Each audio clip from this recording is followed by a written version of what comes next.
जय माता दी, जय भैरवाई। नमस्कार साधकों, स्वागत है आपका हमारे इस यूट्यूब चैनल पर। साधकों, हम हमारे इस चैनल पर आपके लिए लेकर आते हैं बहुत ही अनोखे एवं अद्भुत चमत्कारी टोटके, जिनके उपयोग से आप अपने जीवन की समस्याओं का समाधान कर सकते हैं। साधकों, आज के इस समाज में, इस युग में वशीकरण एक ऐसा टोटका हो गया है जो सभी प्राय स्त्री पुरुष करना चाहते हैं।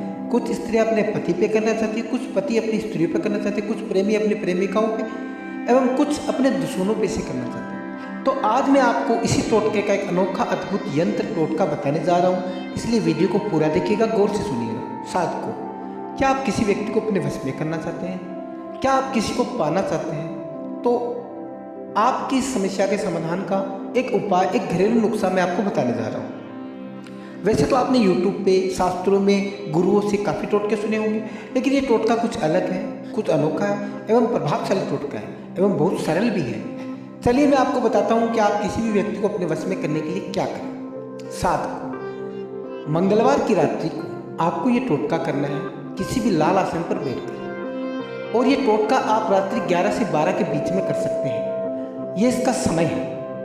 इसमें आपको सामग्री क्या क्या लेनी है जो मैं आपको बता रहा हूँ, गौर से सुनिएगा। इसमें आपको लेना है 1 पान का पत्ता, 7 लौंग और 1 काला धागा। अब आप क्या करें, आप जिस किसी भी व्यक्ति को, स्त्री को, पुरुष को वश में करना चाहते हैं, उसका आपको फोटो लेना है। अगर आप फोटो नहीं ले सकते हैं तो आप अनार की कलम से, अनार की कलम होती है, जो अनार का पेड़ होता है उसकी डाली पे जो अनार लगी होती है, उसकी जो डंठी होती है उसको, उससे आप सिंदूर से उस पत्ते पे उस व्यक्ति का नाम लिखो। अगर आपके पास फोटो नहीं है तो, अगर फोटो है तो आप वो फोटो उस पर रख सकते हैं।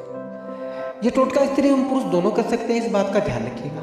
अब आपको आगे क्या करना, आपने अनार की कलम से उस व्यक्ति का उस पत्ते पर नाम लिख दिया। अब आपको 7 लौंग लेने हैं। 7 लौंग अपने मुंह में रखकर आपको एक मंत्र बोलना है।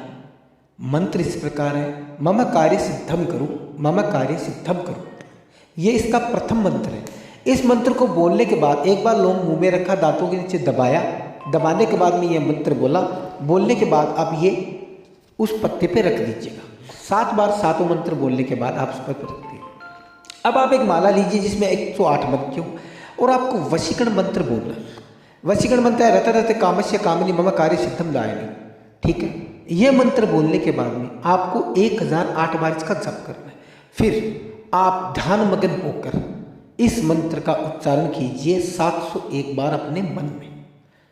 ध्यान रहे, जब आप ये साधना करें तब आपको कुछ अजीब आवाज़ें सुनाई दे, कुछ औरत के पैरों के घुंघरू, कोई बच्चा रोए या कोई स्त्री आपको मधुर वाणी में बुला रही है, तो आप अपनी साधना को भंग बिल्कुल ना करें, क्योंकि ये सब क्रियाएं आपकी साधना को भंग करने के लिए की जाएगी। ये बिल्कुल उग्र साधना नहीं है, इससे आप डरे ना, बिल्कुल भी आपको कोई हानि नहीं होगी। ज़्यादा से ज़्यादा अगर आप अपनी आँख खोलते हो तो इसमें यह होता है कि आपकी साधना भंग हो जाती है, आपको उसका फल प्राप्त नहीं हो पाता। बाकी डरने की कोई बात नहीं, आपको इसमें कोई भी पीड़ा या नुकसानदायक ये साधना नहीं है। लेकिन साधकों, ये साधना आप किसी गलत मकसद के लिए ना करें। जब आप पूरा मंत्र उच्चारण कर ले, साधना कर ले, तब आप उस पान के पत्ते को गोल गोल कर उस पर काला धागा बांध दें। बांधने के बाद में आप काला धागा थोड़ा बड़ा रखिएगा, क्योंकि ये आपको कहीं बांधना है। आप उसी कमरे में, उसी स्थान पर उस रात्रि को सो जाइए। सुबह सूर्योदय से पहले प्रातः उठकर आप उस पत्ते पर 7 बार पानी के छींटे दें अपनी तर्जनी उंगली से। 7 बार पानी के छींटे देने के बाद में आप वो पत्ता अपनी नाभि पे लगाइए और 3 बार मंत्र बोलिए, मम कार्य सिद्धम करो। यह मंत्र बोलने के बाद में आप उस पान के पत्ते को या तो उस स्त्री के घर के कोने पे दबाइए।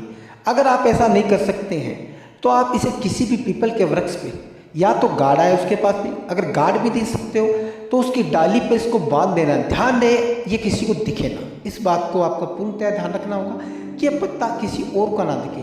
पान का पत्ता और पीपल का पत्ता लगभग एक जैसा होता है, इसलिए दिखने में दुविधा होगी।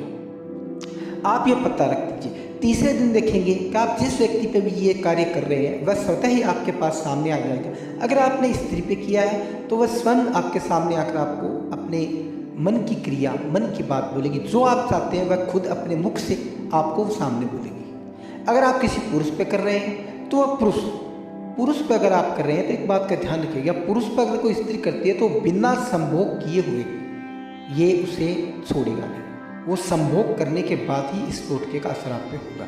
स्त्री पे आकर कर रहे हैं तो स्त्री अपने मुख से संभोग शब्द नहीं बोलेगी, वह आपको स्वयं ध्यान रखना होगा, वो आपको इशारा करेगी। अन्य किसी भी समस्या के समाधान के लिए आप हमारे गुरुजी से संपर्क कर सकते हैं। साथ को ये टोटके होते हैं, इनका अपने विवेक से प्रयोग कीजिएगा, किसी गुरु के परामर्श से प्रयोग कीजिएगा। जय माता दी, धन्यवाद साथ।